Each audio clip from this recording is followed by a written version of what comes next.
aviation and dentistry. Well, there's a lot of parallels, a lot of similar aspects of conducting a safe flight and running a successful dental practice, whether it's sleep practice or regular practice. So we're going to investigate those similarities. And we're going to start with an incident that happened to me on August the 2nd, 2004. On that day, I was piloting this aircraft from Destin, Florida, which is in the Florida Panhandle, back to my home in Mississippi. About a 300 nautical mile flight. So it was a beautiful day. I pre-flighted the aircraft and everything was fine. And I took off, and about 15 minutes after departing the Destin Airport, my engine quit. And I was over in an area called LA. You know where that is? That's Railroad, Alabama. That's where that is. Mostly pine forests. So I was flying kind of a north-northeasterly direction. And I was, let me turn this on just a minute. About this area right here. Somewhere around 4,500 feet. So my engine quit. Well, you better hope you train well for that situation to happen, because you can't pull the book out and look up what you're supposed to do next. So training did kick in. One of the things I've always been terrified of is my engine quitting. So I've trained for that constantly. I'm always looking for the best place to land all the time, even when everything's great. Looking for a safe place to land. So that's what I'm doing here. You go through an engine out procedure. The first thing you do is you pull back on the yoke. Start trying to climb for two reasons. You're trying to get as much altitude as you can, because that increases your options. And you're trying to slow the plane down to an ideal glide speed. So that's what I did. Talking on the radio, talking to England approach, and told my engine out. I said, Mayday. Does anybody here speak French? I don't. Okay, now Mayday, my understanding is French for, what is the words that sound like that? French for help me. Oui. Yeah, I mean, so that's what I was saying, help me. So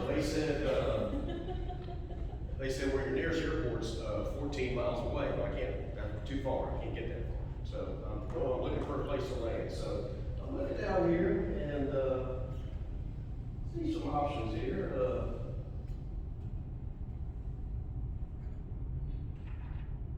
The field there, the field right there, some fields over here, some fields over here.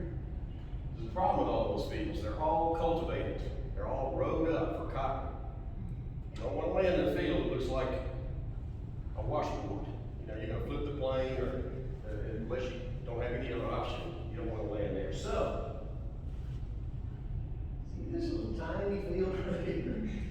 That's where I decided to land. I made a commitment to that field at 4,500 feet. I had a passenger in the plane, 18-year-old passenger. His first airplane flight. So I slow the plane down. He hears me talking. He's got a headset on too. Tell my engine's out. Nearest airport 14 miles. I said, well, I'm not gonna be able to make it. He said, what's going on? I said, just like this. I said, well, our engine quit and we're just gonna land in one of these fields right there. He was fine. Because he looked at me, he knew I was calm. Y'all want to go, I was flying the aircraft. So we're heading on this way, and I'm picking this field out. Now, when you usually land a small aircraft at an airport, you usually make two left-hand turns. That's kind of you do a downwind leg, you do a base leg, and then you turn final. And that's the thing we usually do, so that's what I'm used to doing, and it feels comfortable to me, so that's what I did in this field right here. I lined up to make come up here, come this way, come around this way, a little wider than that, kind of way is there right here. That's what I did. So, here's a close-up of the field. And if you think that field looks small, and that picture I showed before that, from the air, it looked like a postage stamp. So, usually a small airport runway is 3,000 feet. This field is 1,000 feet across north to south. Surrounded by trees. I got all kinds of good stuff going on. So, few features of this field, surrounded by trees. So you can't come in low to the field, you gotta clear the trees. Got a dirt road right here. I can't tell if there's a ditch on either side of that road. It doesn't take much of a ditch before you can nose into the ditch and put the aircraft. So look at that. There's also power lines down here. There's a telephone pole down here. This, when I picked this field, I got close, I realized that from here up, and it's not in this photo, this is a later photo, was grass that was about this tall. I like that, it's gonna slow me down. So, I'm making my approach. The plane I'm flying has a retractable gear, so I've got to make the decision. I'm going to put the gear down, or I'm going to leave it up, pros and cons. If you leave the gear down, you have more control of the aircraft when you land, but you're going to go a lot farther before you can get the aircraft to stop. If you put the gear up, you belly into the field, you're going to slow down much faster, but you have a chance of flipping the aircraft or cartwheel. That's no fun. That doesn't sound like fun, does it? Cartwheeling the aircraft up. You got your seatbelt on, all right? I had a seatbelt on, but I did not have this plane did not have a shelter license. So, I'm going to play this video. I have a simulation of my landing in the field.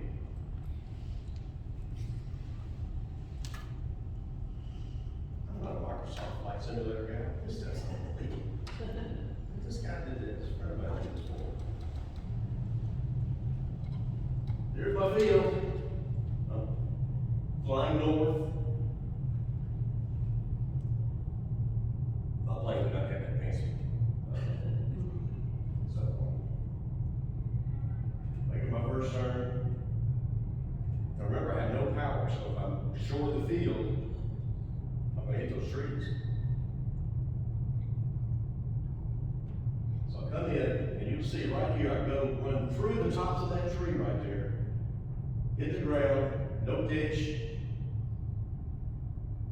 and I stop right there. I stopped about 100 feet short of that next tree line. I didn't know if I was going to be able to stop in time for that, but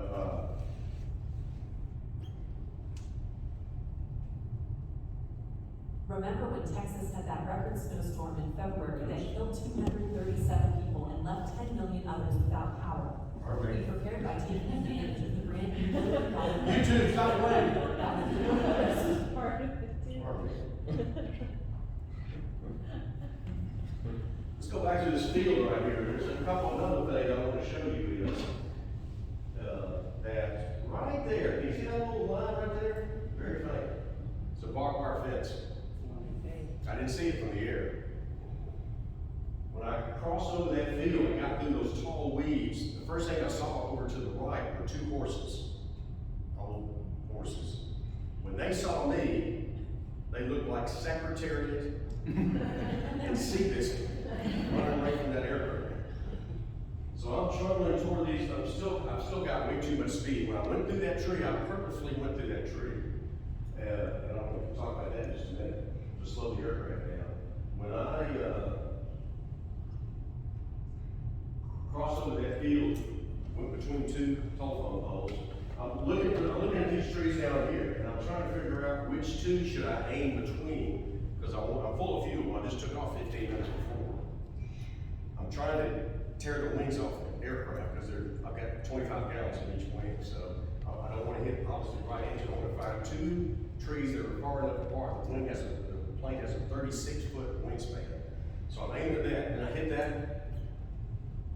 that barbed wire fence. I pulled it off 20 fence posts, and it stopped me 100 feet short of the tree line. I mentioned before, I'm also a hard balloon pilot. And I had a lot of convictions. I actually started flying balloons in 1980. Then started flying aircraft in 95. But this is me flying over the Lafayette County Courthouse in Oxford, Mississippi.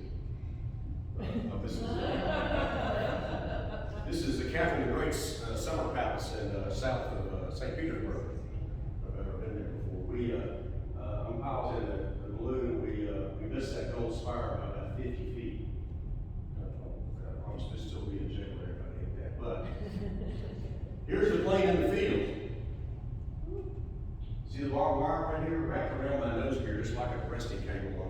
aircraft carrier. See that? You see where I hit one of the fence posts right there? That's the only damage to the plane. Wow. Wow. You look really cool. So this is the, Yeah, this is the wow. eastern boundary of the field. You see the telephone poles right here, so I can't go over this way. So, You let the landing gear down, right? put the gear down. Okay, that's the only thing, that's the only thing I would have changed maybe. It turned out great. If it hadn't been the fences, I'd hit the trees going probably 50 miles an hour, 40, 50 miles an hour. So the window scratch, and then when we landed, the young man in the plane said, "What do we do?" I said, "We get out." Because there's only one door on the plane, it's on the passenger side, so I get out. This is the sheriff after I there with the plane. So, as I said earlier, there's just so many parallels between a successful airplane flight and running a successful dental practice. And that's just what I'm thinking about right there. I'm going to use this later.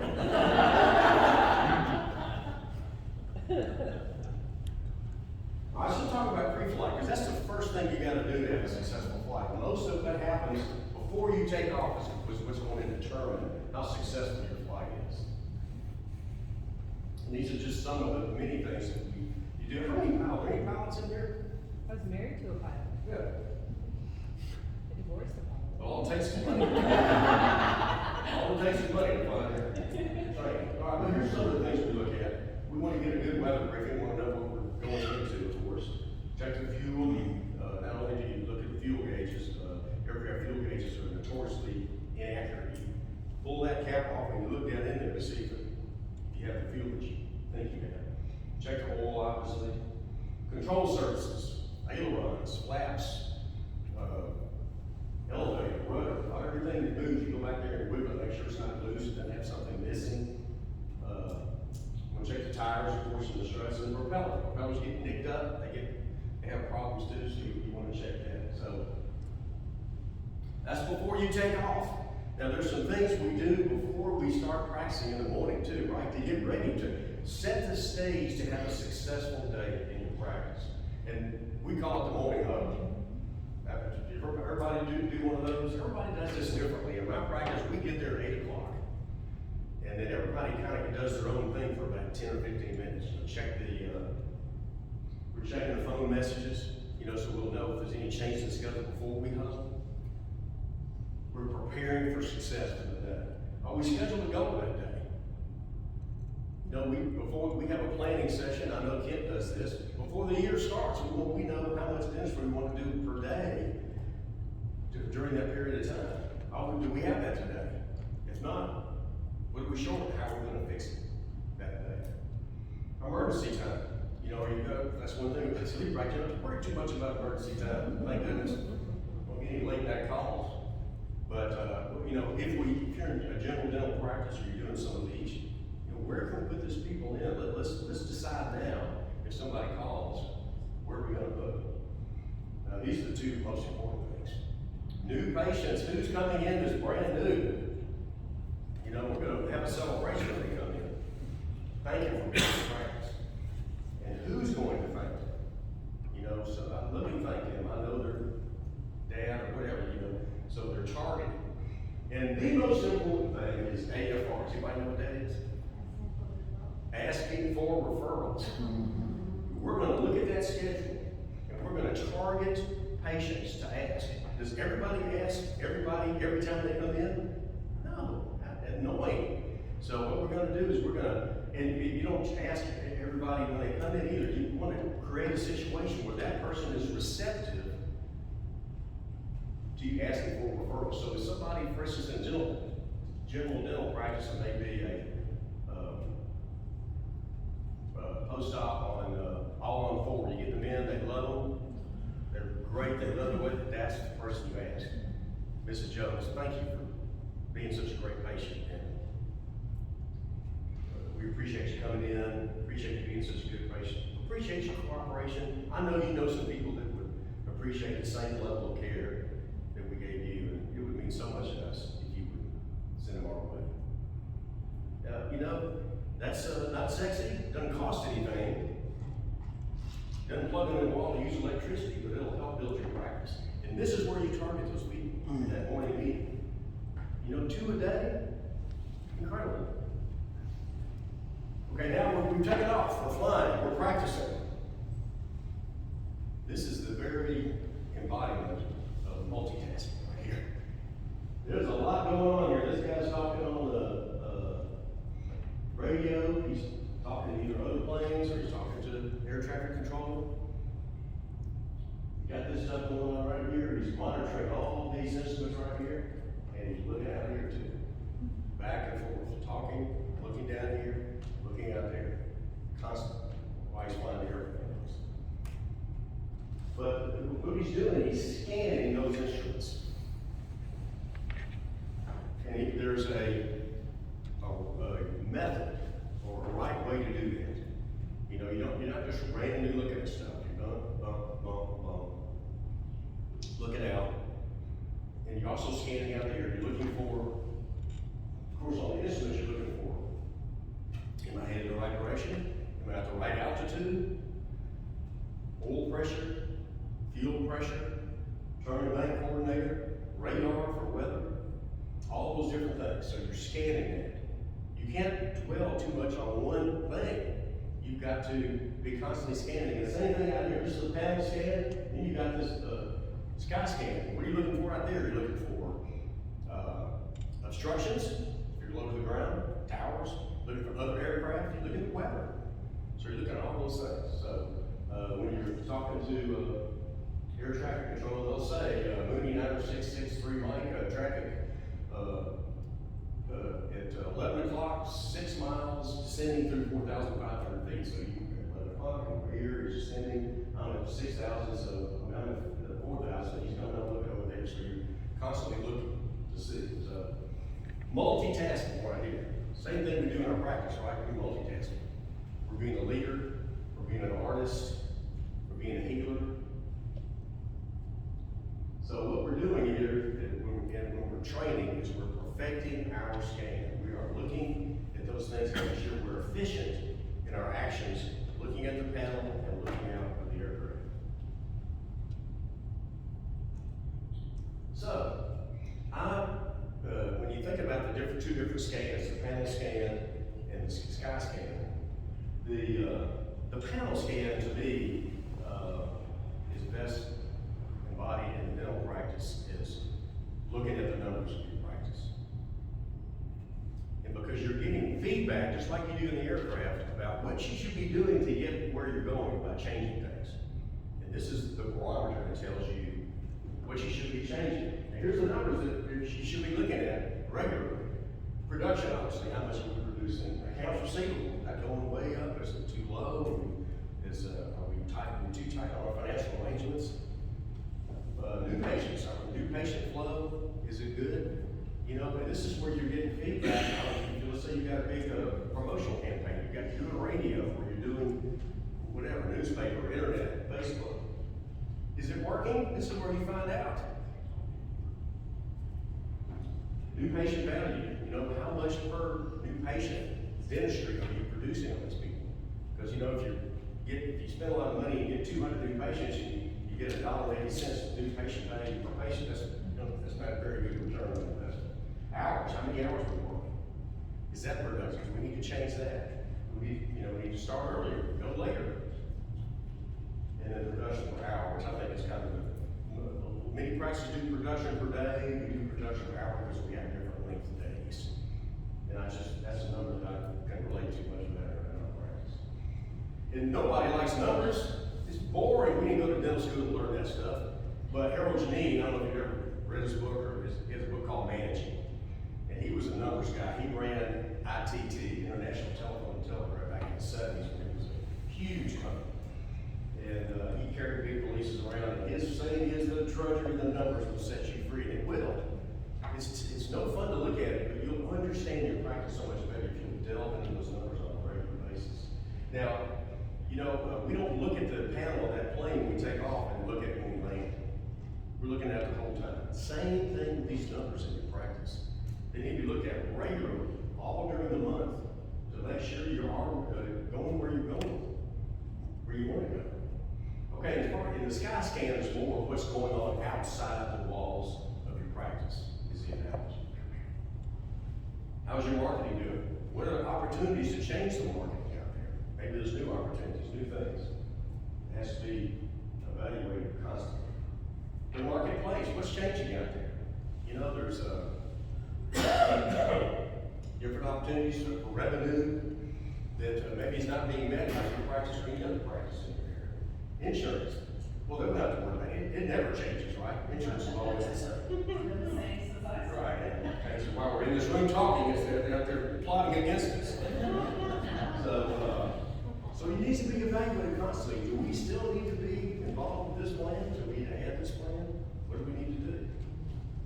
Drop them all. Anyway, the legislation, you know, there's political stuff that changes, that impacts your practice. It needs to be monitored on a regular basis. And then demographics, you know, what's your area doing? Is it increasing in population, decreasing? Has it lost a big manufacturer? Is one coming in?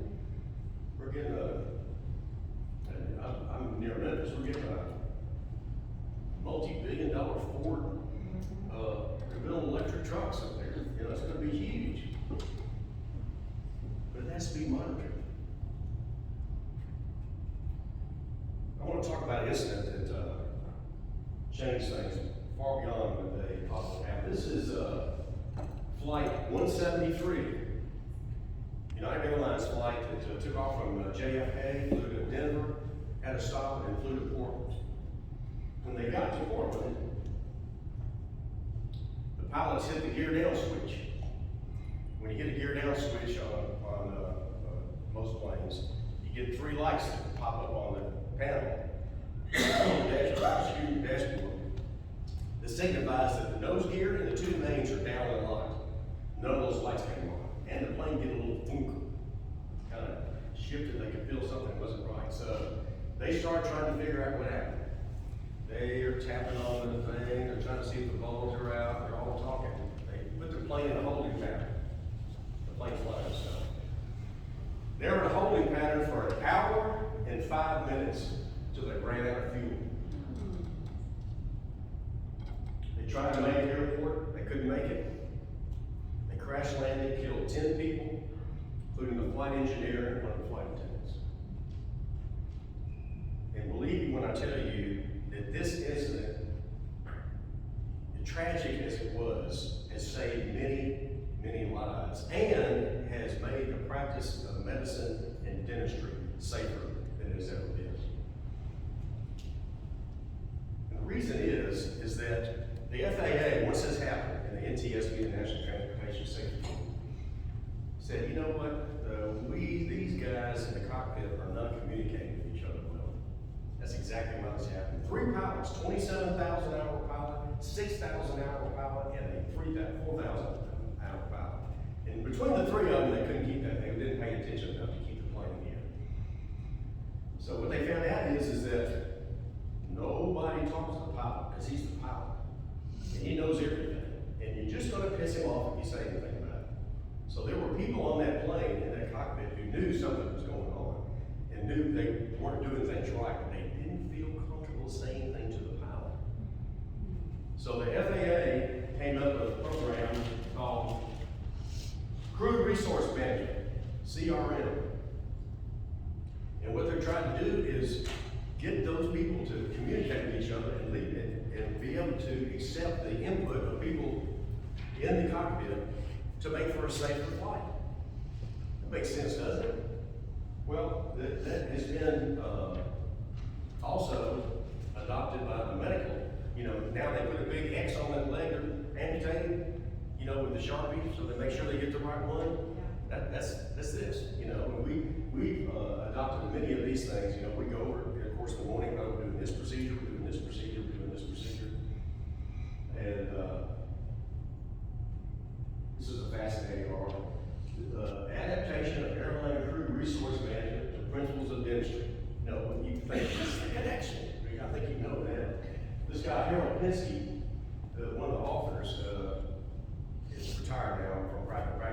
practice in Ann Arbor. He's also an adjunct professor at the University of Michigan. Does anybody know Dr. Pitts? Anybody know Michigan? And he is a FAA certified airline pilot. So he, and this is, I think this started from 2010, he adopted this to dentistry. And it's some of the same things we've already talked about, and we'll talk about more, but offers provide a little checklist about his appointment review, you know, like the morning medal, before procedure. You know, we're doing this procedure, right? When the patient's seated, talk to your assistant. Procedure before dismissal, after dismissal. Organize dental activities in a manner that enhances error detection. So, it's changed airline industry, it's much safer than it used to be, and it's changed medicine and dentistry for the better. And after you land, you have a debrief. Now, this is especially important when you're training, because you want to sit down with your instructors and let's talk about it. And I want to know, when I was training, thank you for saying I did a good job on this, but where can I be better? That's the important part of the debrief. We debriefed in our practice too the end of the day. Now, you know, a lot of practices, they put that handpiece down in there, it's like a cartoon, they all jam at the back door trying to get out the same time. So we spend some time, and this doesn't take long, the morning huddle takes 5 minutes at the most. This is about the same. First thing we do is we print the production sheets so everybody takes a look at it. Because, you know, this is your last chance. If you didn't put something down as production, let's say you, in a dental practice, you did 3 crowns and there's only 2 on that sheet, this is your last chance to find that out. It's gone to the wind after that. So we check to make sure that what we billed for and told the computer we did is actually what we did. Follow-up phone calls. Who do we need to call what we saw today? And who's going to call? Did we have the correct time scheduled for the procedure? You know, maybe this is a time that you can catch that too. Are we had this much time. Is that too much or not enough? Let's fix that. Let's don't keep putting an hour down for a 30-minute appointment for 6 months before we figure out that we need to change that. What went right? Let's celebrate the success we had today. You know, that procedure went great. I really like that new material we used. It was fantastic. Thank you, Sarah, for assisting on that patient. I think everything went smoothly, much better than last time. And what could have gone better? You know, where are the areas that we could tweak? You know, and this is not a problem-solving session because this is not long enough. But maybe this is something we put on an agenda for a monthly meeting where we say, you know what, we need to work on that. That could go smoother. Let's talk about that. Let's put it on the agenda.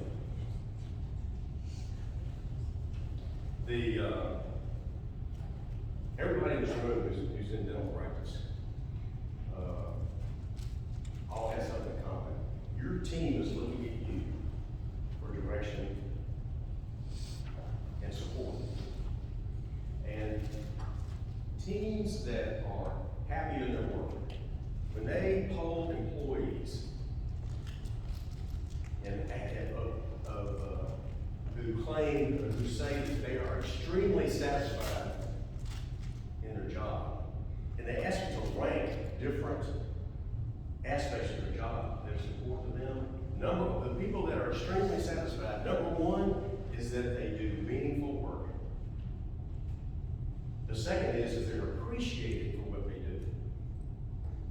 Of the people that are extremely satisfied in their job, where is money paid? It's different. And that just tells me that you can't afford to pay somebody enough to keep them on the job is something that they don't feel like they're doing meaningful work or they're not appreciated for what they do. So you are the pilot in command of your practice.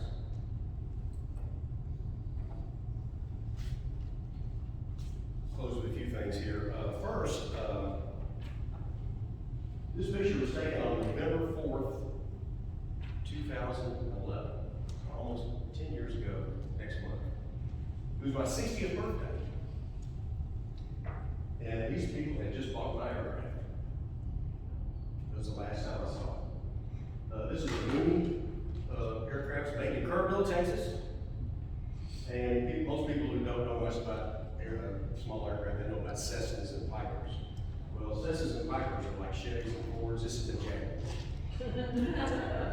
It goes real fast and it hates to slow down. So, I sold that plane, and that's the last time I saw it.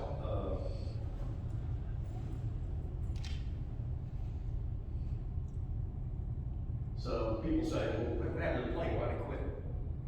Well, what happened was, at some time, when I landed in the field the next day, the NTSB, the National Transportation Safety Board investigator, came out, got in the plane, started up, and ran 15 minutes right around the plane. No problem. What happened was there was an improperly installed fuel line that somebody, in dentistry, we have the bar fitting that's got the, for the air and water lines, you see that's in there, where somebody had made one, but they didn't properly prepare the inside of the rubber hose, and they shredded it. So eventually a piece of that hose broke loose and stopped up the fuel line. That's why the engine went. So, they took the plane apart, put it on a trailer, took it to a place, and to fix it. I called the guy and I said, don't call me and tell me that you fixed my plane without telling me why it quit, because I'm not getting to it until you find that out. And they found that out. So, that's what happened there.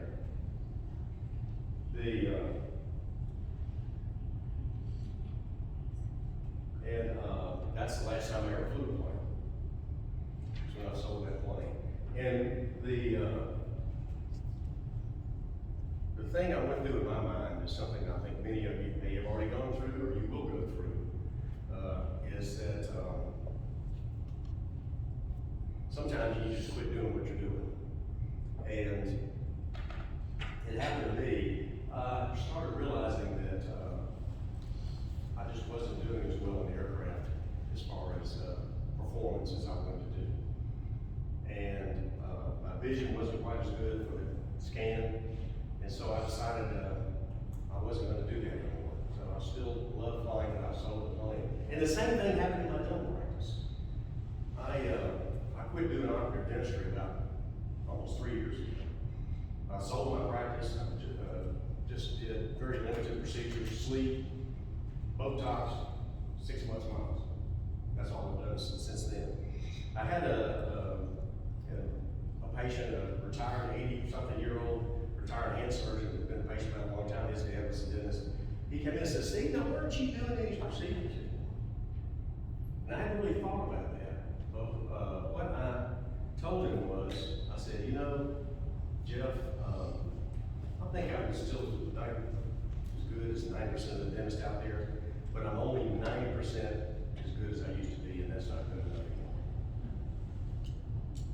So I quit doing that and quit doing operative dentistry.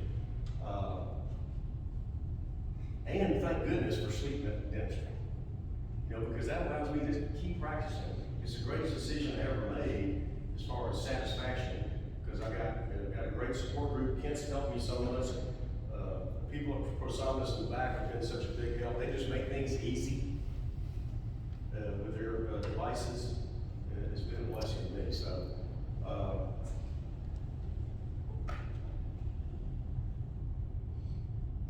that's my email address. If you have any questions at all, I'd be glad to send you a PDF of this presentation if you'd like to see that, or any questions you have. As you mentioned earlier, I've written some articles, mainly all about practice management and using the numbers in your practice to improve it. That I wrote for the Mississippi Dental Association. I'd be glad to send you copies of those. Any questions about anything? Here, answer your questions. Didn't he used to be in Mississippi? Who? I'm still in Mississippi. Well, you said Memphis. Well, I'm only an hour. I'm only an hour from Memphis. I'm so confused. I wish I had a map. Here's Tennessee. So, we're only about an hour away. We have a lot of patients who commute to work in Memphis. So we're hopeful that we're going to have a lot of people live in Oxford where I live who are going to work that new Ford plant, have great insurance. So anything happens in Memphis impacts us very much. Glad we got that straight. I've been worried about that since. See anybody